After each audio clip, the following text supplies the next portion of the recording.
नमस्कार, sports can में आपका स्वागत है। मैं हूं हिमांशु कांडपाल और विभिन्न खेल खबरों पर चर्चा के लिए स्टूडियो पहुंच चुके हैं senior sports journalist Malay Nirav. Malay, नमस्कार, स्टूडियो में आपका स्वागत है। नमस्कार हिमांशु जी, और स्वागत है और अभिवादन है आपके श्रोताओं का।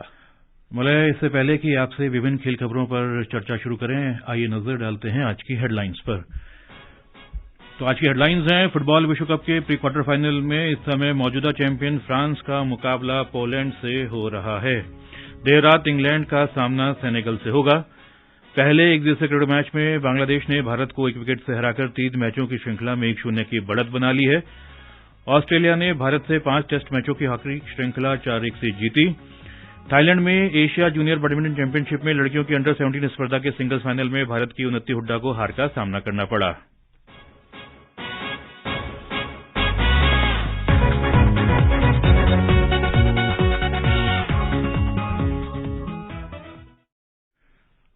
और अब खबरें विस्तार से। सबसे पहले बात करेंगे हम विश्व कप फुटबॉल की, और विश्व कप फुटबॉल जो कतर में खेला जा रहा है, प्री क्वार्टर फाइनल मुकाबले कल से शुरू हो चुके हैं और आज तीसरा प्री क्वार्टर फाइनल मुकाबला शुरू हो चुका है फ्रांस और पोलैंड के बीच। मौजूदा चैंपियन है फ्रांस और अभी जस्ट शुरू ही हुआ है और ताजा समाचार मिलने तक दोनों टीमें गोल रहित बराबरी पर हैं। अभी तो मैच शुरू ही हुआ है और जैसे जैसे प्रोग्रेस करेगा और अगर कुछ गोल होता है तो अपने इस कार्यक्रम में अपने श्रोताओं को इसके बारे में जानकारी देंगे। लेकिन अगर इस मुकाबले की बात करें, फ्रांस वर्सेस पोलैंड, फ्रांस की टीम मौजूदा चैंपियन है और पोलैंड जो है की टीम को आप किस तरह से आंकते हैं फ्रांस के सामने? देखिए, पोलैंड के विरुद्ध फ्रांस कोई भी कसर नहीं छोड़ेगा, क्योंकि एक तरफ जहां फ्रांस और पोलैंड के बीच मुकाबला है, दूसरी तरफ इंग्लैंड का मुकाबला है। तो फ्रांस की अगर हम बात करें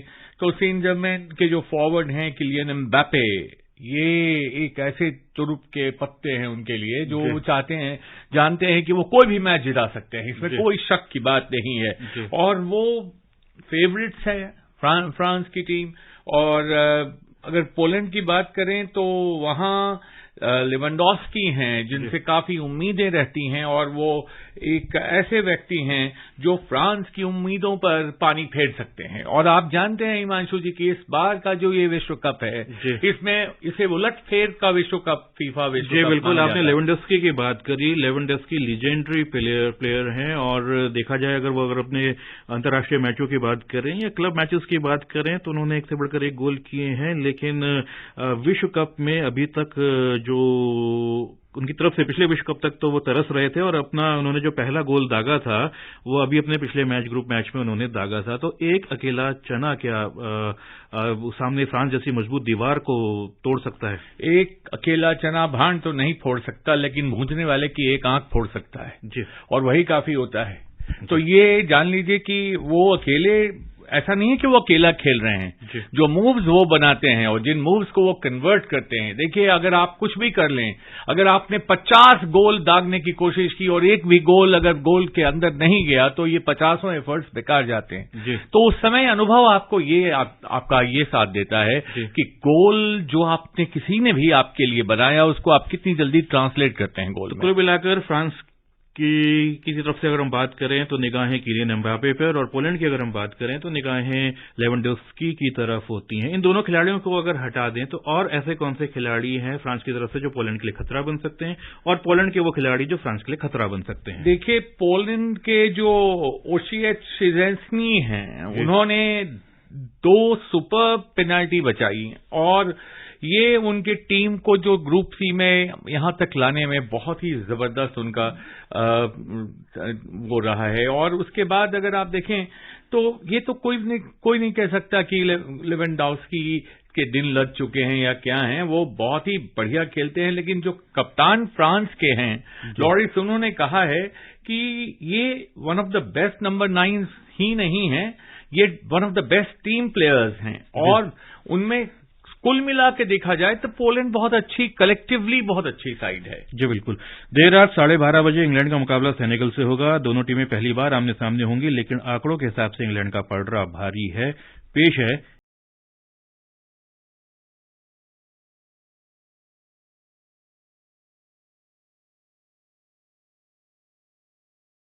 12 बजे इंग्लैंड का मुकाबला सेनेगल से होगा। दोनों टीमें पहली बार आमने सामने होंगी, लेकिन आंकड़ों के हिसाब से इंग्लैंड का पलड़ा भारी है। सेनेगल की टीम में युवा खिलाड़ी मौजूद हैं जो कड़ी टक्कर दे सकते हैं। रैंकिंग में इंग्लैंड 5वें और सेनेगल 18वें स्थान पर है। कल प्री क्वार्टर फाइनल मुकाबले में अर्जेंटीना ने ऑस्ट्रेलिया को 2-1 से हराकर क्वार्टर फाइनल में जगह बनाई। मेसी ने 35वें मिनट में अर्जेंटीना के लिए पहला गोल किया।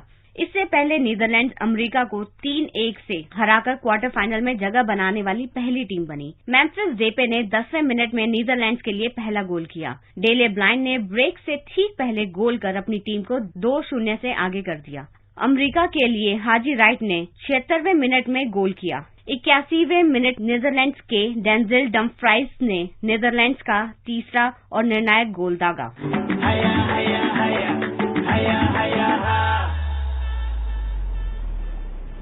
जी, पहले बात करेंगे हम इंग्लैंड और सेनेगल के बीच होने वाले मुकाबले की, और उसके बाद जो दो मुकाबले हुए हैं प्री क्वार्टर फाइनल के, उस पर बात करेंगे।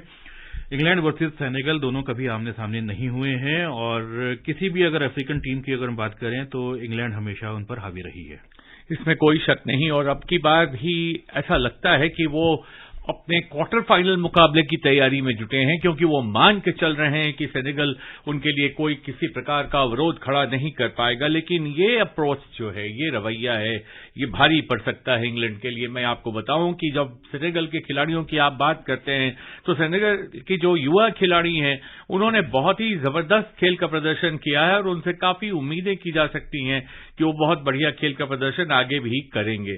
तो ये इंग्लैंड को ये देखना होगा कि कागज पर भले ही वो बहुत अच्छी टीम हो, भारी भरकम टीम हो, लेकिन जो 56 वर्षों के बाद इंग्लैंड को विश्व स्तर पर अपनी धाक जमाने का एक मौका मिला है, कहीं ऐसा न हो कि सस्ते में लेने के मनस्थिति में वो सेनेगल के हाथों मैच गंवा बैठे हैं। बहुत ही कांटे की टक्कर होगी और सेनेगल अपनी पूरी जी जान से खेलेगा जब एक ऐसी टीम वहां तक पहुंची है जिसे खोने के लिए कुछ नहीं हो। जी बिल्कुल।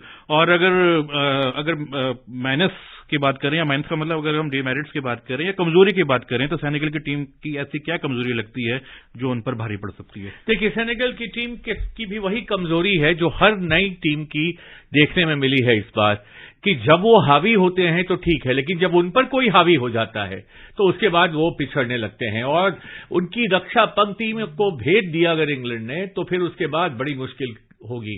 तो उनकी प्रतिरक्षा पंक्ति को अपनी मजबूती वहां दिखानी होगी। जी बिल्कुल। और कल जो 2 प्री क्वार्टर फाइनल मुकाबले हुए, अर्जेंटीना ने ऑस्ट्रेलिया को उम्मीद की जा रही थी हराएंगे, उन्होंने हराया। और दूसरी तरफ अगर हम बात करें नीदरलैंड्स की, तो नीदरलैंड्स के सामने अमेरिका वैसे तो बहुत बड़ी चुनौती नहीं मानी जा रही थी, लेकिन फिर भी नीदरलैंड्स को थोड़ा सा संघर्ष करना पड़ा जीतने के लिए।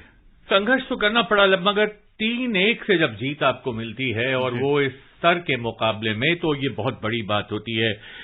जो पहले हाफ के गोल हुए मेम्फिस डेपे और डेले ब्लाइंड ने, और उसके बाद जो लेट एक स्ट्राइक हुआ डेंजिल डमफ्रीज की तरफ से, तो इसको देखने के बाद लगता था कि बड़ी क्लिनिकल, जिसको कहते हैं अंग्रेजी में, बड़ी नपी तुली, बिल्कुल ठोस अंदाज में एक अच्छी रणनीति के तहत खेलने वाली टीम नीदरलैंड्स अभी तक जो है, और मुझे तो आश्चर्य नहीं होगा कि अगर वो कोई पासा किसी का पलट दे। जी बिल्कुल। और वर्ल्ड कप में इस समय जो मैच चल रहा है फ्रांस वर्सेस पोलैंड, लगभग 10 मिनट का गेम हो चुका है और दोनों ही टीमें अभी गोल रहित बराबरी पर हैं। और बात क्रिकेट की, मोतीपुर में पहले एक दिवसीय क्रिकेट मैच में बांग्लादेश ने भारत को 1 विकेट से हराकर 3 मैचों की श्रृंखला में 1-0 की बढ़त बना ली है। 187 रन के लक्ष्य के जवाब में बांग्लादेश ने 40 ओवर में 9 विकेट गंवाकर जीत दर्ज की। पेश है एक रिपोर्ट।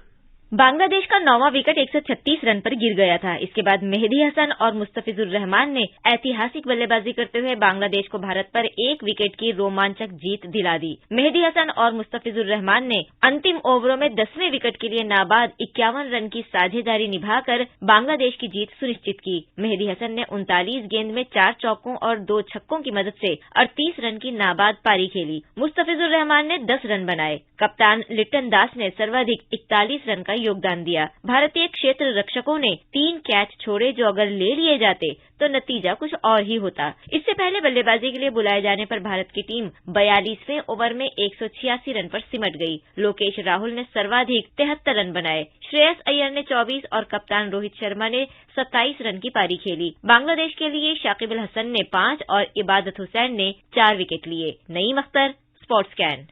जी बिल्कुल, आखिरी जोड़ी मैदान पर थी। 50 से ज्यादा रन चाहिए थे जीतने के लिए और क्या बोलते हैं कि कैचेस विन द मैचेस वाला जो एक मुहावरा है वो शायद भारतीय फील्डर्स भूल गए थे।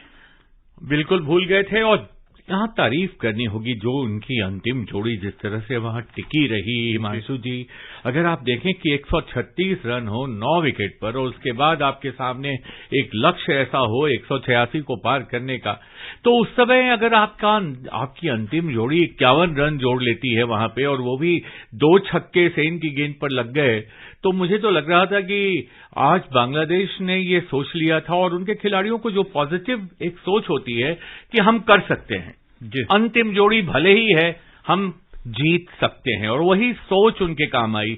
और भारत ने गेंदबाजी बुरी की ऐसी बात नहीं है, भारत की गेंदबाजी अच्छी रही। भारत को इस बार फिर एक बार लेट डाउन किया भारत के बल्लेबाजों ने, लेकिन जहां तक गेंदबाजों का सवाल है, अंतिम जो जोड़ी थी उनके सामने बिल्कुल फीके पड़ गए और फील्डिंग भी बहुत कमजोर थी और जो कैचेस ड्रॉप हुए वो भी आपने ठीक कहा कि कैचेस विद मैचेस और drop catches make you lose matches, वही हुआ।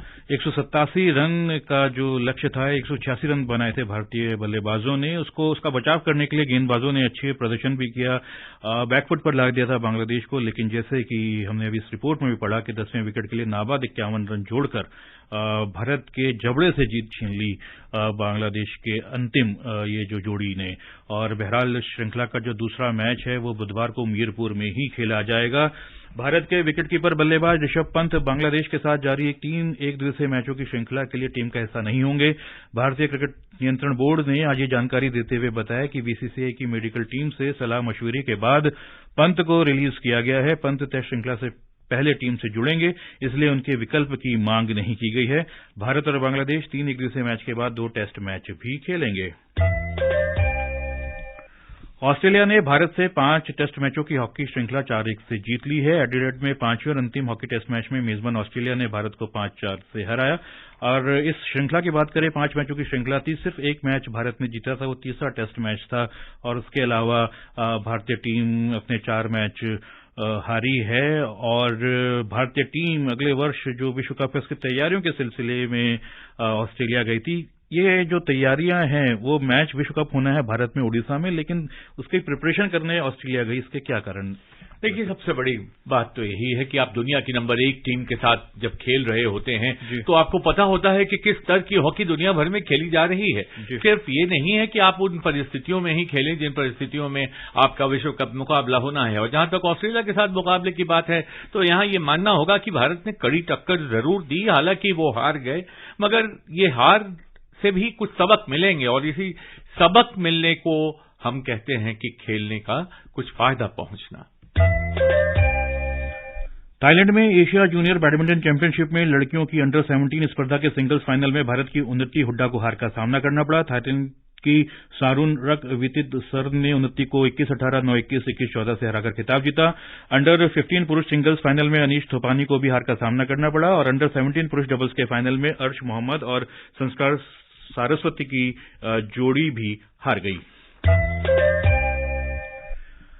उधर पेरू में पैरा बैडमिंटन अंतर्राष्ट्रीय टूर्नामेंट में सुकांत कदम सहित 4 भारतीय खिलाड़ियों ने सिंगल्स फाइनल में प्रवेश कर लिया है। बहरहाल समय नहीं है कि इस पर और दूसरी खेल खबरों पर अपने गेस्ट के साथ हम चर्चा जारी करें, लेकिन श्रोताओं आपको जाने से पहले ये बता दें कि फ्रांस और पोलैंड के बीच राउंड ऑफ 16 यानी कि प्री क्वार्टर फाइनल मैच खेला जा रहा है विश्व कप फुटबॉल का और लगभग 15 मिनट का गेम हो चुका है। दोनों ही टीमें अभी गोल रहित बराबरी पर हैं और आज देर रात भारतीय समय अनुसार 12:30 बजे इंग्लैंड का मुकाबला सेनेगल से होगा। तो श्रोताओं, आज हमने बातचीत के लिए स्टूडियो में आमंत्रित किया था वरिष्ठ खेल पत्रकार मलय नीरव को। मलय, आपने समय निकाला, स्टूडियो में आए, हमसे बातचीत की, इसके लिए आपका बहुत बहुत धन्यवाद। धन्यवाद हिमांशु। बहरहाल मुझे यानी कि हिमांशु कांडपाल को दीजिए अनुमति। नमस्कार।